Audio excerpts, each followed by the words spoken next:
پیغمبر اسلام سعاد کے ذریعہ اسلام کی تبلیغ کا آغاز 7 صدی کے اوائل میں مکہ میں ہوا، جہاں اب 570 عیسوی میں قبیلہ قریش میں پیدا ہوئے۔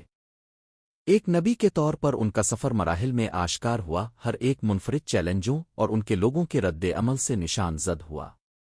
نبی کریم صلی اللہ علیہ وسلم پر ان کی پہلی وحی 40 سال کی عمر میں مکہ کے قریب غار حرا میں غور و فکر کے دوران ہوئی۔ جبرائیل علیہ السلام نے ان پر قرآن کی پہلی آیات نازل کی، جن کا آغاز لفظ اقرا پڑھنا سے ہوتا ہے۔ سورہ العلق کی یہ آیات ان کی نبوت کے آغاز کی نشاندہی کرتی ہے۔ وہ شروع میں خوفزدہ تھے، لیکن ان کی اہلیہ خدیجہ نے اسلام قبول کرنے والے پہلے ان کی حمایت کی۔ پہلے 3 سالوں تک نبی کریم صلی اللہ علیہ وسلم نے ان کے قریبی دوستوں اور خاندان والوں کو ذاتی طور پر اسلام کی تبلیغ کی۔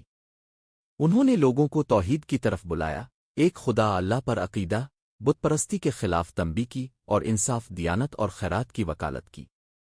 ان کے ابتدائی پیروکاروں میں خدیجہ، ان کے کزن علی، ان کے قریبی دوست ابوبکر اور ان کے خادم زید شامل تھے۔ 3 سال کے بعد انہیں حکم دیا گیا کہ وہ کھلے عام اسلام کی تبلیغ کریں۔ انہوں نے مکہ کے لوگوں کو بلایا کہ وہ اپنی بت پرستی چھوڑ دیں اور خدا کی وحدانیت کو اپنا لیں۔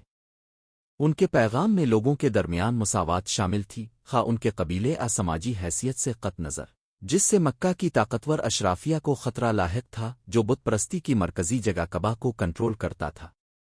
تبلیغ کے اس مرحلے کو قریش کے رہنماؤں کی شدید مخالفت کا سامنا کرنا پڑا۔